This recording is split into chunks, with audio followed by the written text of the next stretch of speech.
Petra does not announce itself all at once. It waits. First, there is the narrow throat of the sick, its walls rising so high that the sky becomes a thin blue wound above you. Then the passage tightens, darkens, bends, and suddenly, through the split in the rock, something impossible appears. A palace-like face carved into rose-red stone. But this was not just a beautiful ruin. Petra was once rich, strategic, and powerful enough to control the movement of goods across the desert. So how does a city like that fall quiet? How does a capital of trade become a place of tombs, empty temples, and unanswered questions? To understand Petra, we have to slow down. Not just admire the famous facade, not just repeat the old travel poster phrase about a lost city, but look carefully at what the stone is trying to hide and what it still reveals. Because Petra's mystery is not only that it survived, it is that it survived in fragments. Water channels without their engineers, monuments without their names, sacred places whose meanings have partly slipped beyond reach.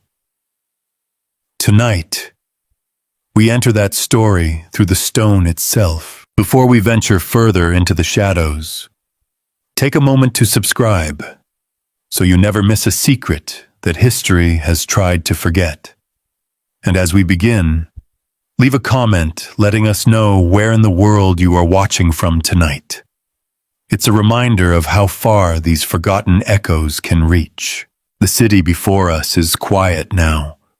The cliffs hold their color as the light changes from gold to red to violet. Tourists pass beneath the carved fronts, cameras raised, voices lowered almost by instinct. Yet beneath that stillness is the outline of a different Petra. Crowded, engineered, wealthy, watchful. A desert capital built not against the landscape, but through an almost intimate understanding of it. And that is where the real investigation begins. Long before Petra became a name printed on maps, postcards, and lists of wonders, there were people moving through the desert with a skill that outsiders often mistook for emptiness. The Nabataeans did not begin as builders of grand facades. They began, as far as the evidence allows us to see, as people of movement. Their world stretched across the harsh landscapes of Arabia and southern Jordan, where survival was not a simple matter of strength, but of memory. You had to know where the ground dipped, where water might gather after rain, which routes were safe in one season and dangerous in another, which tribes could be negotiated with, and which valleys could hide you from men who thought they owned the road. To someone passing quickly through that landscape, it could look barren. But to those who understood it, the desert was not empty at all. It was a network, a living map of wells, cliffs, seasonal paths, grazing grounds, and guarded knowledge. This is one of the first misunderstandings that follows Petra. People often imagine the city as a miracle placed in the middle of nowhere, as if it appeared suddenly from rock and ambition. But Petra was not born from nowhere. It grew out of a long desert intelligence. The Nabataeans learned how to turn difficulty into leverage. Where others saw danger, they saw control. Caravans crossing the region needed guides, protection, water, and access to safe passages.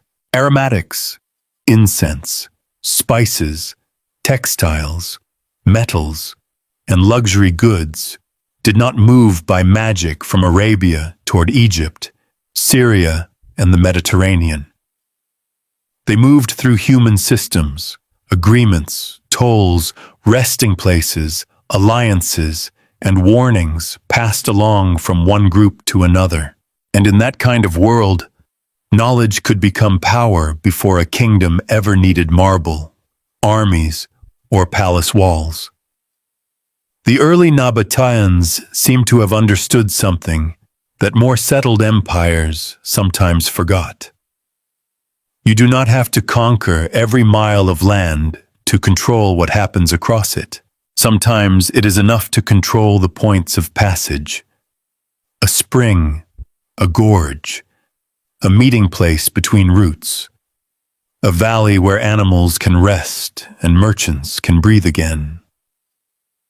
Petra's location mattered because it sat near the arteries of desert trade. But location alone does not build a kingdom. Many places sit near useful routes and never become capitals. The Nabataean achievement was not simply finding Petra. It was recognizing what that landscape could become when terrain, water, commerce, and political judgment were brought together. Their rise was gradual, and the details are not always clear. That matters. The Nabataeans did not leave behind the kind of neat royal archive that would make historians' lives easier. A small discourtesy, but a significant one. Much of what we know must be reconstructed from inscriptions, archaeology, later references, and the remains of the city itself. The result is a history with firm outlines and missing rooms. Still, a pattern emerges. By mastering the desert, the Nabataeans became difficult to defeat and useful to deal with. Their mobility gave them options. Their knowledge of routes gave them bargaining power. Their control over water and caravan movement made them indispensable to trade. Over time, what may once have been loose groups of desert people developed into a political force with Petra as its heart. This kind of rise does not fit the usual image of ancient power. There is no single dramatic founding moment preserved for us. No clean scene of a king standing over a valley and declaring that a city will be carved here. The story is quieter and in some ways more impressive.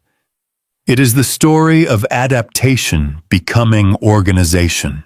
That is why Petra should not be understood only as an architectural marvel. Architecture was the visible result. The deeper foundation was social and environmental skill.